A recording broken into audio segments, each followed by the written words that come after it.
এখনো মানুষ মনে করে মদের মধ্যে উপকারিতা, যেমন ফেন্সিডিল মানে প্রথম তৈরি হলো একটা কাশির সিরাপ হিসাবে, অর্থাৎ মানুষের যখন ব্রঙ্কাইটিস, অ্যাজমা এগুলো দেখা দিত ফেন্সিডিল গ্রহণ করতো এবং সেটাকে রেজিস্টার্ড ওষুধ হিসেবে সেটাকে প্রয়োগ করা হতো। এখন কি ফেন্সিডিল ওষুধের মর্যাদা আছে? নাই।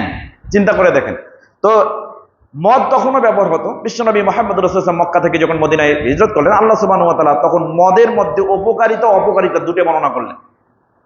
আল্লাহ সুবহানাহু ওয়া তাআলা ঘোষণা করলেন সূরা বাকারা অধ্যায় 2 আয়াত 219, সেখানে তিনি বললেন ইয়াসআলুনাকা আনিল খামরি ওয়াল মাইসির, নবী তারা আপনাকে জিজ্ঞাসা করতে পারে মদ এবং জুয়া সম্পর্কে, আপনি বলুন কুল ফীহিমা ইসমুন কাবীর, আপনি বলুন যে এই দুইটার মধ্যে বিরাট বড় পাপ রয়েছে, ওয়া মানাফিউ লিন-নাস, তবে মানুষের জন্য উপকারিতাও রয়েছে যেটা মানুষ মনে করে।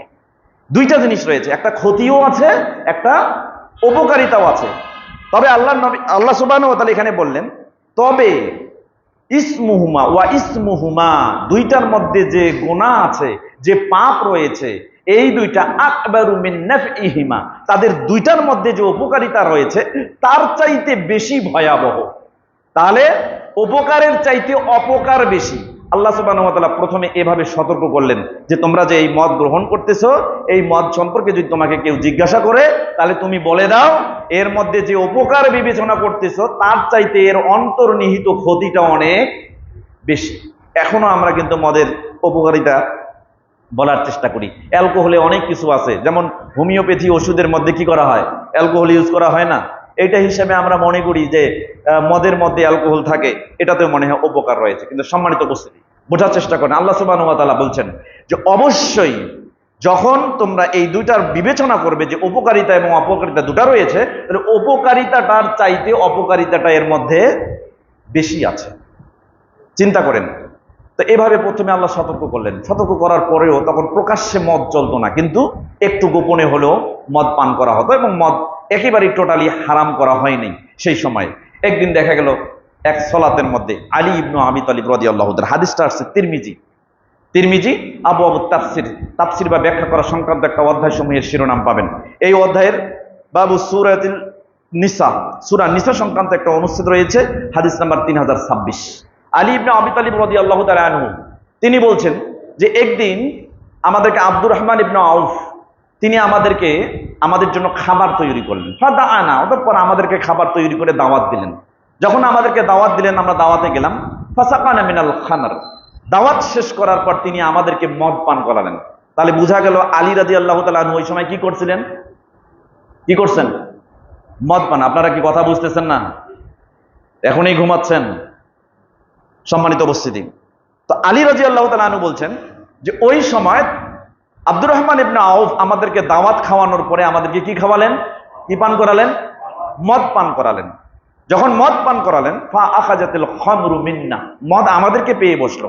তার মানে আমরা আর আমাদের মধ্যে নাই। এমত অবস্থায় ফা হাজারাতিস সালাহ, সালাত আসলো, সালাতের সময় আসলো। যখন সালাতের সময় আসলো ফা কদ্দামুনি, তারা সালাতে ইমামতি করার জন্য আমাকে সামনে দিল, আমি সামনে চলে গেলাম। ফাকরাতু, আমি কিরাত পাঠ করছি। তিনি বলছেন আমি কিরাত পাঠ করছি। ওই সময় তিনি সূরা কাফিরুন পাঠ করছিলেন। তো তিনি বলছেন ফাকরাতু, আমি পাঠ করছি ইয়া আইয়ুহাল কাফিরুন লা আ'বুদু মা তা'বুদুন। তারপরের আয়াতটা কি বলেন? ওয়া আনতুম ওয়ালা আনতুম আবিদুনা। এইখানে ইনি কি পাঠ করছেন দেখেন, তিনি বলছেন কুল ইয়া আইয়ুহাল কাফিরুন লা আ'বুদু মা তা'বুদুন ওয়া না'বুদু মা তা'বুদুন। তিনি বলছেন যে হে কাফিরগণ, লা আ'বুদু মা তা'বুদুন, তোমরা যার ইবাদত করো আমি তার ইবাদত করি না। ওয়া না'বুদু মা তা'বুদুন, তবে তোমরা যার ইবাদত করো আমরা সকলে মিলে তার ইবাদত করি। নাউজুবিল্লাহ। তার মানে কাফিররা যার ইবাদত করে আমরা সকলে মিলে তার ইবাদত করি, মানে কি আমরাও মূর্তির ইবাদত করি।